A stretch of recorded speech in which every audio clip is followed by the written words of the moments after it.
Hello and welcome to a new CSS Tech Talk. Today I will introduce to you the new graphic user interface for the 360 EVO and the TRINITY 2.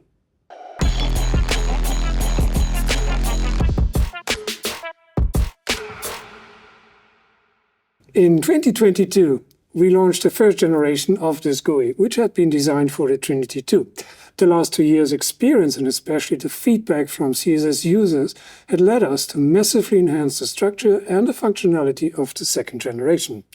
The aim of the new GUI is to make the setup of the 360 EVO and the TRINITY 2 as quick and easy as possible, and to enable the CSS head technician to prepare all the stabilizers equally quickly and reliable for the next shooting situation. So allow me to guide you through the new structure. Now let's start with the main screen. Here we're using different color schemes.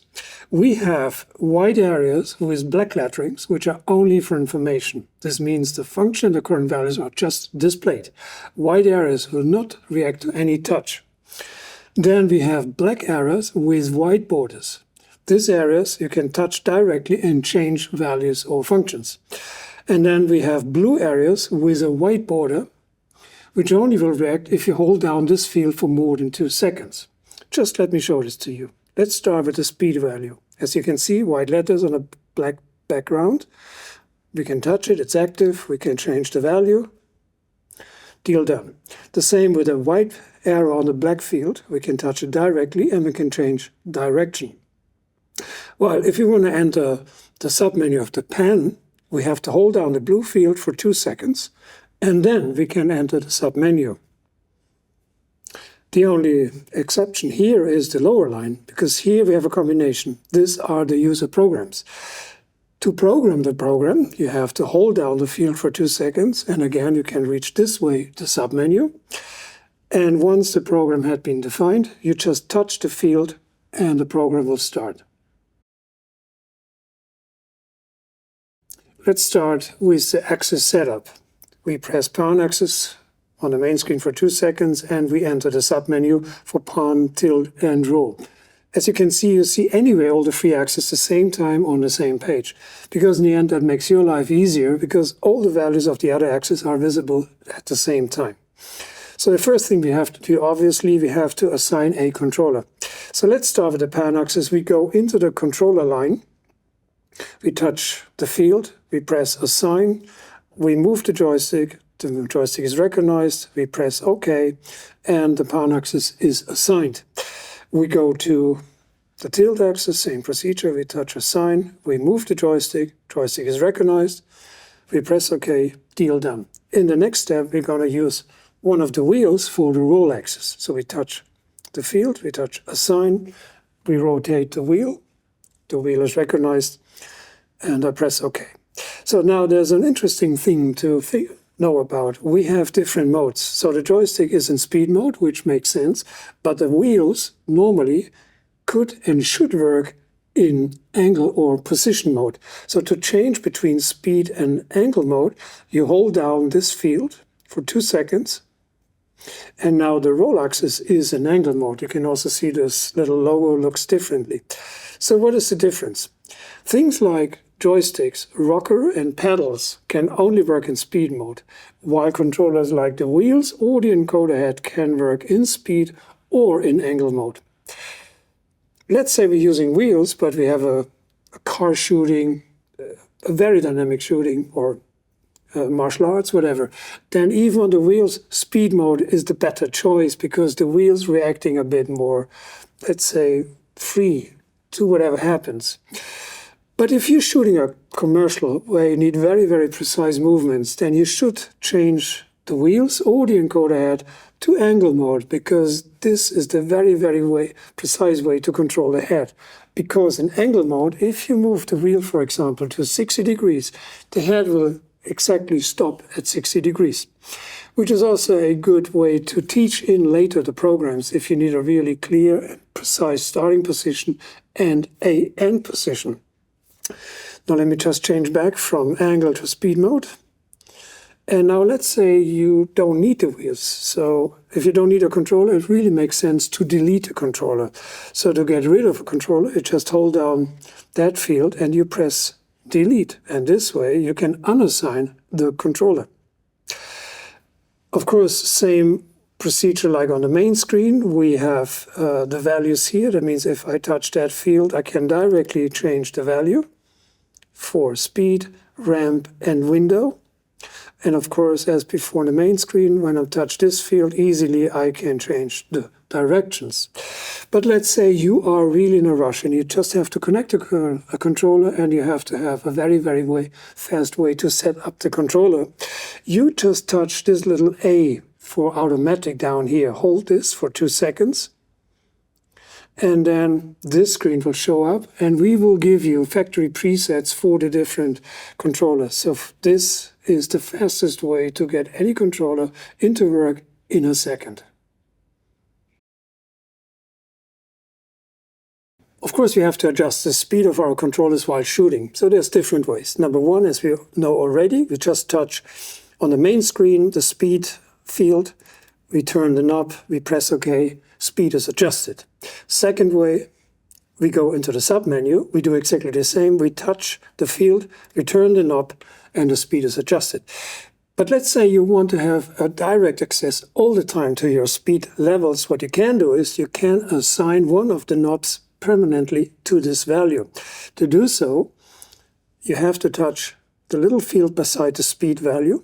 You touch assign, and now you can assign the knob number 1, for example.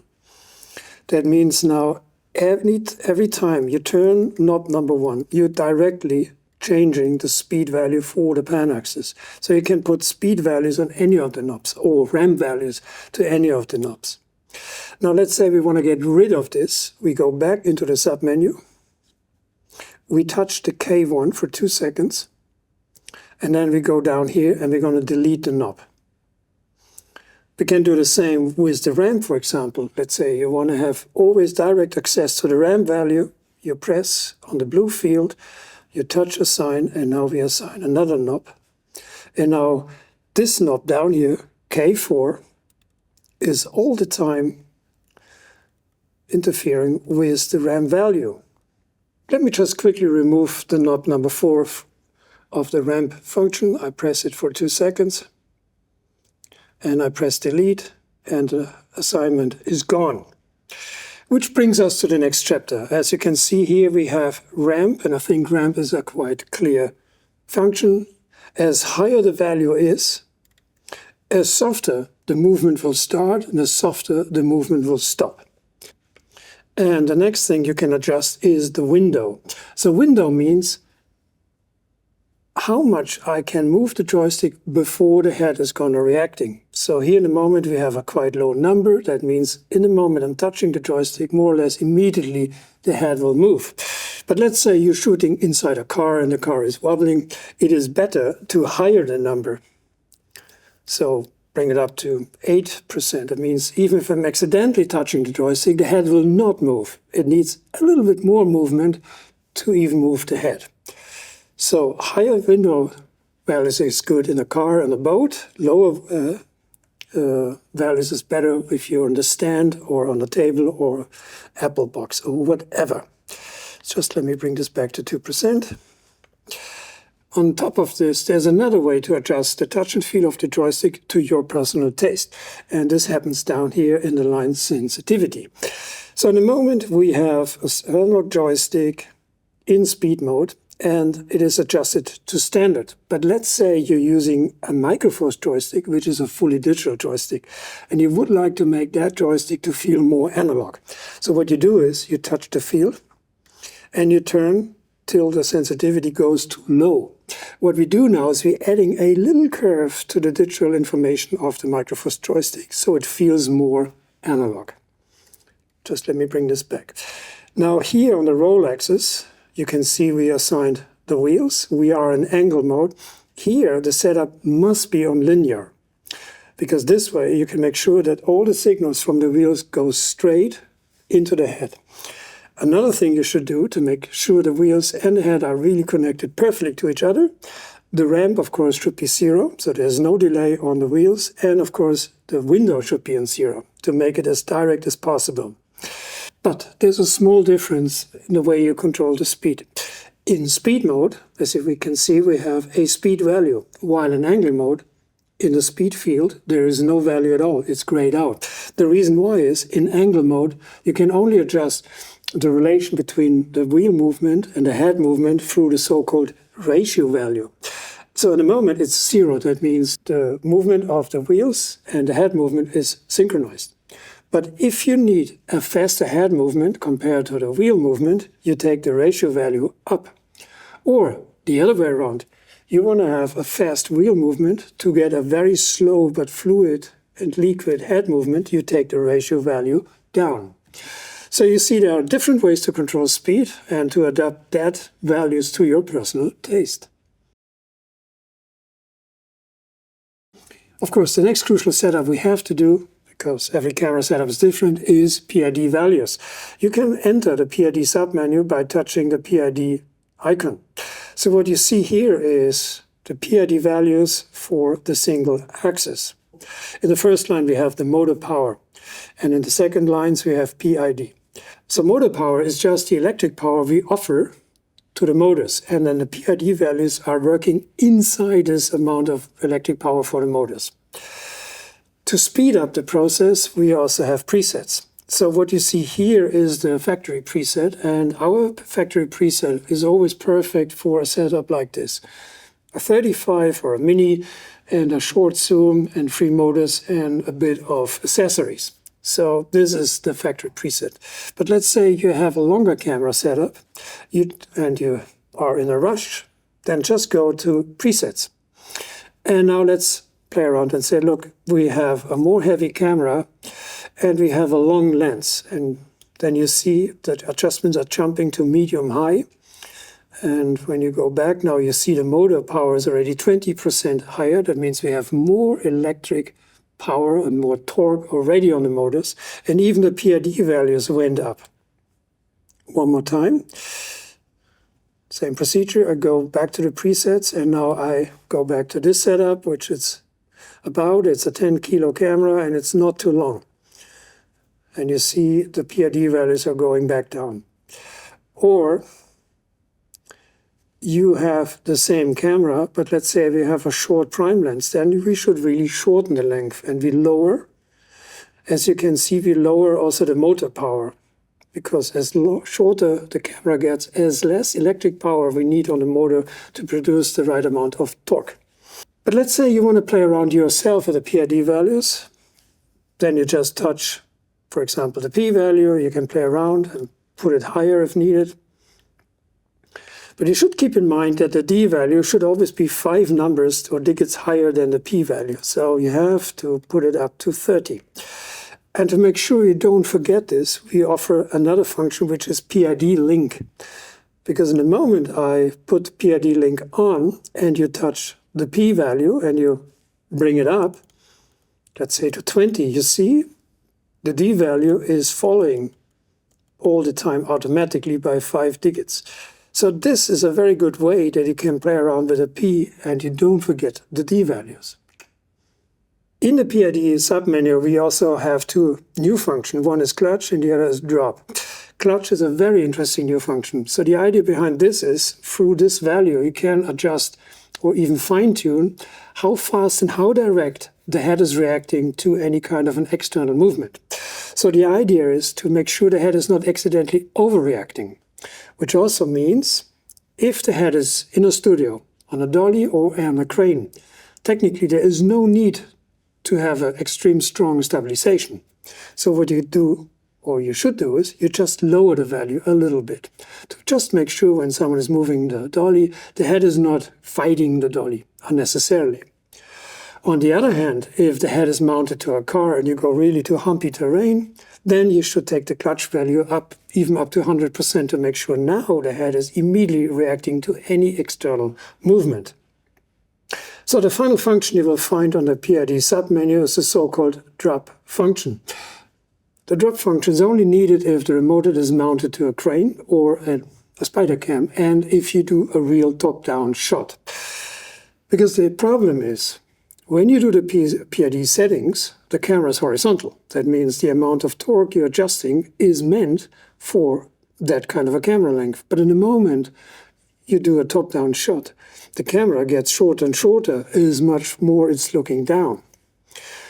Which means the head will start to vibrate because the camera is short, but the PID values are still high for a long setup.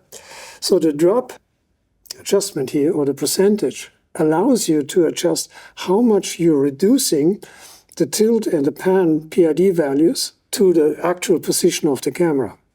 And the easiest way to adjust this is you put the drop value to a low value, you move the camera into the desired position, and of course the camera will start to vibrate, and then you just dial in or higher the number till the camera stops to vibrate.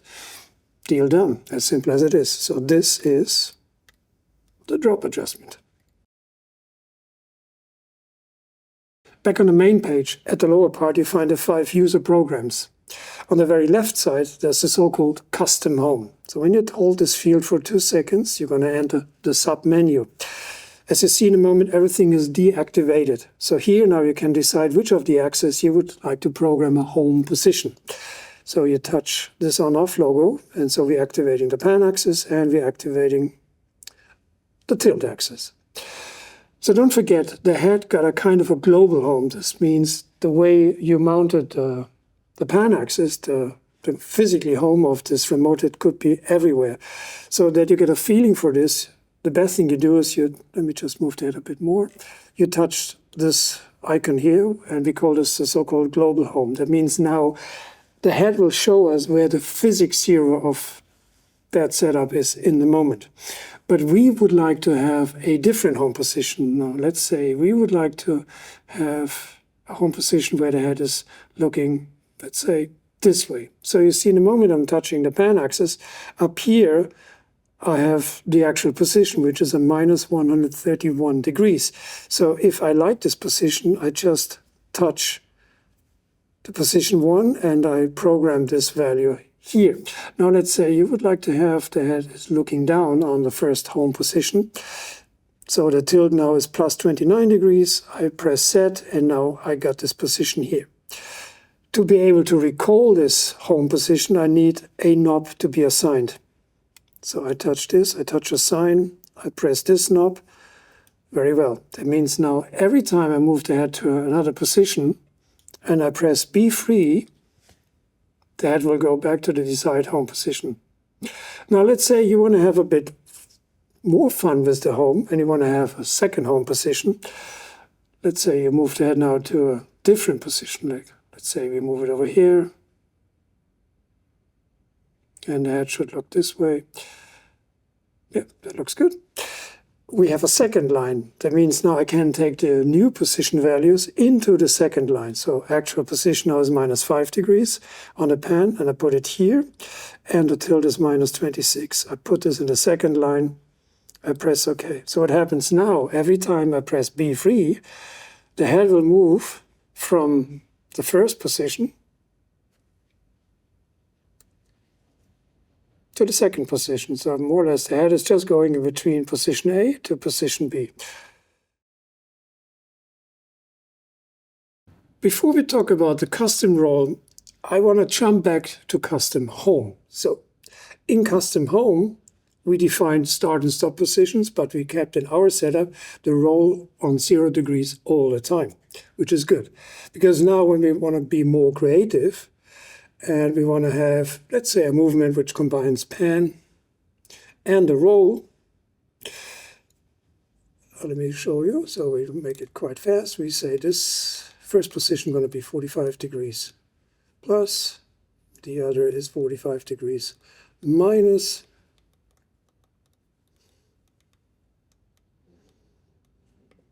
And we want to have a little movement on the pan axis. Let's do the same, 45 minus. And 45 plus.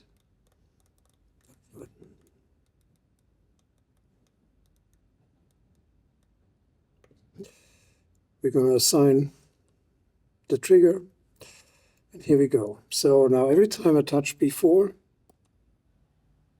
we're going to make a precise 45-45 shot. But if the director said, could I have a clean start for the next shot, we just press the first position, B3, and we have a clean home again.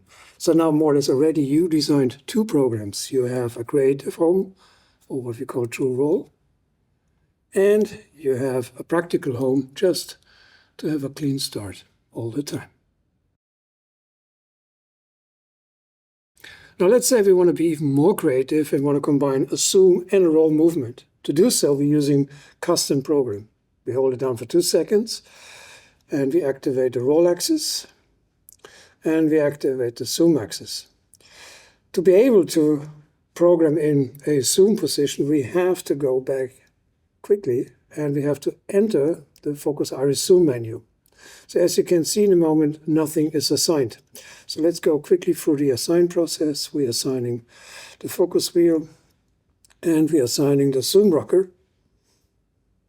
So we are able to set positions. Alrighty. Make sure the focus is on angle mode and the zoom is on speed mode. Once this is done, we can go back to custom roll.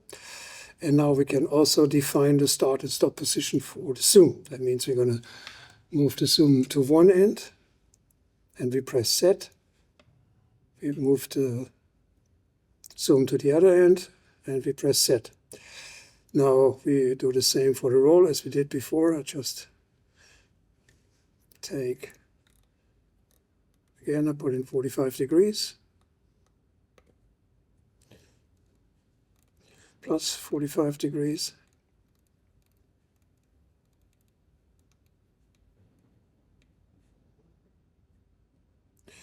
We are assigning a knob. Let's take the B5. That means now, let's go back first on a clean home position. And now every time I touch B5, we're gonna roll, and as you can see, we are zooming. So the roll is too fast or too slow, and the zoom is too fast in our case. Okay, so quickly let's go back there. And I would say we just speed up the roll movement.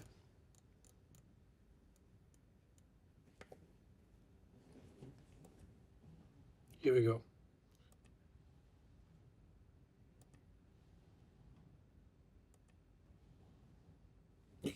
And again, if the director asking us for a clean starting point, we just press B3 and we just go home to our first home position, as simple as it is.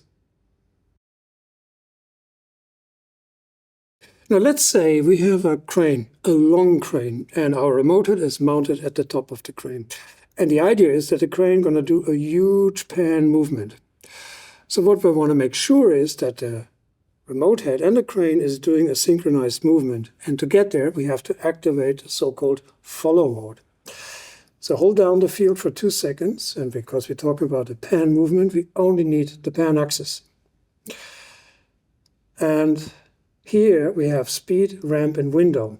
If you want to have a very, very direct movement or a fully synchronized movement, you should have 100% or 100 degrees per second speed, 0% ramp, and 0% window. If you put a lower speed value in or a higher ramp, then you can also slightly disconnect how the remote head is following the crane movement, which could be helpful on a boat, for example, because sometimes even the crane is fighting against the waves. If you even put the speed more down and you put more ramp in, you can even get a kind of a drunken master POV. So even the camera can start to do, or even get a POV of a bee flying through a room, let's say. And of course, we have to activate this function, so just press the control bar, and we're going to assign now the B5. And every time now you touch the B5, the field becomes green and the camera is hooked to the crane movement. If you touch it again, the thing becomes orange, and if it's orange, the function is disabled. And if you switch off the axis, the field becomes gray. But if you go back, and we switch the axis back on, it will remember all the values we put in before. So even if it's deactivated, it will not forget the values you used before. Okay? Quite simple. Now let's say we want to shoot a music video. We have a lot of dancers and the idea is that we want to have a touched image. The only thing we don't know is how fast the dancers are really moving finally. So to combine these two situations, we should use the limits. So we're going to hold down the field for 2 seconds and we're only activating the roll axis limits. And again, we want to have touched shots. So quite simple, we do a plus 45 degree to one side and a minus 45 degree to the other side. Next, we're going to assign in the control bar, for example, the B6. And same procedure, if it's green, limits are activated. If it's orange, limits are off. So theoretically now we can start the music and I can turn as much as I like and the camera will stop at the limits. If I go to the other side, I can turn as much as I like, but the camera will stop precisely at 45 degrees. So this way I can really adapt my movement to the dance speed, but a frame stays all the time precise within the limits. As simple as it is. One of the very practical features of the new user interface is the fact that the GUI is storing every change, every value change, every controller change automatically in the active user profile. So technically you don't have to take care about this because it happens anyway automatically. To manage your profiles, you can enter the submenu by touching the upper left corner. And here you can see we have 3 groups and every group contains 3 profiles. So in total you can manage 9 user profiles. So one of the nicest things you can do here is, of course, you can rename the profile. So let's rename the first profile we're working in. We just call it A. Now, after we rename the profile, we want to make a clone of the profile. Reason why? This profile, let's say, is designed for the short zoom lens. But let's say the next setup is a very long zoom lens. So we would like to keep the same programs, the same limits, the same follow mode, the same focus iris zoom adjustments. But we need different PID values because the lens is longer. That means we need more torque. So the best way to get there is we're going to clone the first profile into the second profile. We're going to rename it to B, for example, or long lens, or whatever you want to call it. And we're going to activate this. And now you see in the top line here, we move from A to B, right? So we can go back to A this way, just using the touch panel. Or we're going to assign the profiles to knobs down here or to external jog wheels. So we just hold down this. We assign this knob. And we're going to hold down this. And we're going to assign the B5. All right, so every time now I touch the button, it will change the profiles. So technically this is the same way to change the profiles like on the touchscreen. Now let's clone complete groups. So we go back to the submenu. And because let's say group number 1 is perfect for us and you want to make a backup. So the best thing you do is you press clone, you press the group, and then you tell the clone mechanism that you want to have the group number 1 cloned into group number 3. So the good thing for you is whatever happens on the first profile group, don't worry, you always got a backup in group number 3. Now let's say the other thing around, you renting this head, and you don't need any of these adjustments, then you should go into the restore action. So let's start to restore a single profile. So you touch restore, you press the profile, you press OK, and that means now the profile is back to factory preset. To speed up things, you can also restore complete groups. So you press restore, you select the group, you press OK, and all the adjustments are history. So this is all I can tell you about the profiles so far. Now let me walk you through the main menu. You can enter the main menu in the upper right corner. And as you can see, we have 3 sections. We have remote, we have head, and we have the system column.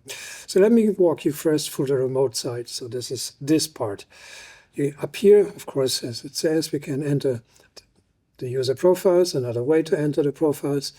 The second thing here is the display setup.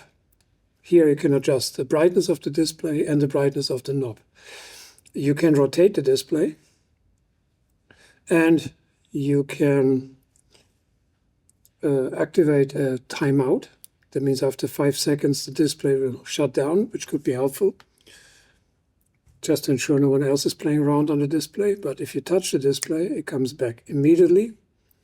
Let me just switch this off. Down here you can dial in a battery warning, because once we go later in the wireless mode, we have to run a battery for the thing. So it could be helpful to have a battery warning.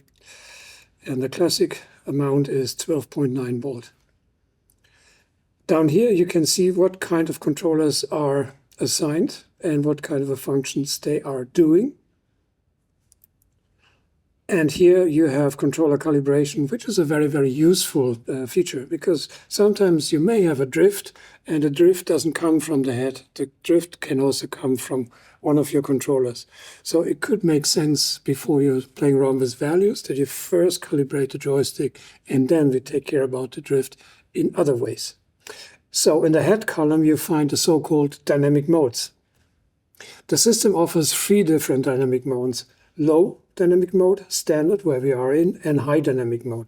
So the low dynamic mode is very, very good if you're shooting in a studio, because low dynamic mode will make sure there is no drift, while high dynamic mode is the right choice if we are shooting outside, we go through rough terrain, and there's a lot of action waiting for the head. To activate the high dynamic mode, you just touch the screen and you can see, are you really want to go to high dynamic mode? Because now there's 2 things happening. First, you should not touch the camera, and second, this is going to take 60 seconds. Now you're going to ask yourself, why is it going to take so long? Quite simple. When you go to high dynamic mode, there's a second computer and a second sensor system, and it takes about 60 seconds to calibrate the standard sensor system with the additional sensor system. So take your time. It's worth to wait. Now, once the high dynamic mode is activated and you go back to the main screen, you will see now that the main screen changed to purple. So now you know you're on high dynamic mode. If you want to change to another mode, let's say we want to change now to low dynamic mode, we press yes, we go back to the main screen, you will see now the main screen is green. So you know all the time you're on low dynamic mode. But of course, we want to go back to standard dynamic mode. And now on the main screen it's blue, which is indicating we are back to standard mode. So the next function in the head column is head calibration. So head calibration is very useful if you change the country or you change extremely the location. Let's say we go now from Munich into the Alps, and once we're on the Alps, the magnetic field in the mountains are very different than here in Munich. So I have to recalibrate the gyro just to make sure that the stabilization is not over sensitive in a way. So every time the head is kind of crazy to you, just do calibration gyro. This is a very, very simple way to get rid of issues. The other thing you can do is you can calibrate the zero. That means you can calibrate the global position of the pan axis, because maybe you want to move the global zero to another position. And the other thing you can do is restore backups, which is also very helpful. Let's say, like I did before, I changed a lot of values, and after a while, the head is not really reacting anymore to all these changes. So what you're going to do now is you're going to restore the head to the factory presets. And this maneuver forces the RCP to write the complete data freshly into the head. And you will see all your issues may be gone right away. So don't worry, if you restore backup on the head, nothing going to happen to the remote control. The restore only happens inside the head. So nothing can go wrong, don't worry.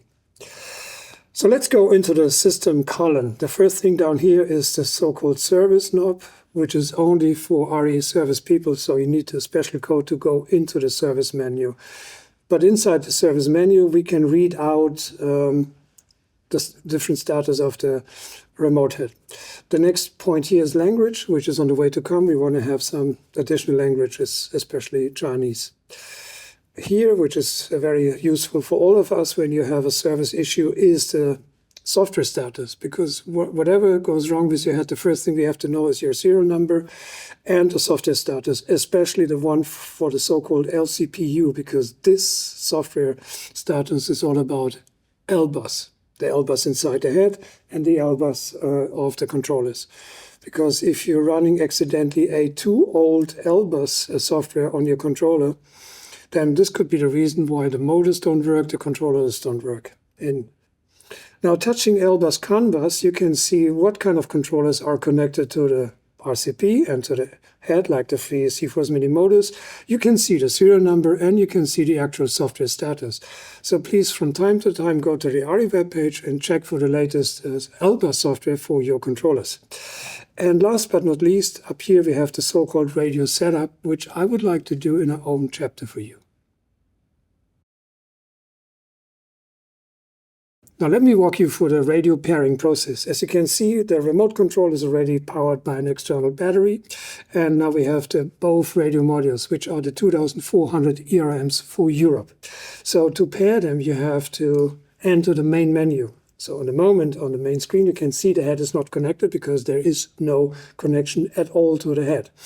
To pair the radios, we have to go back to the main menu and we press Radio Setup.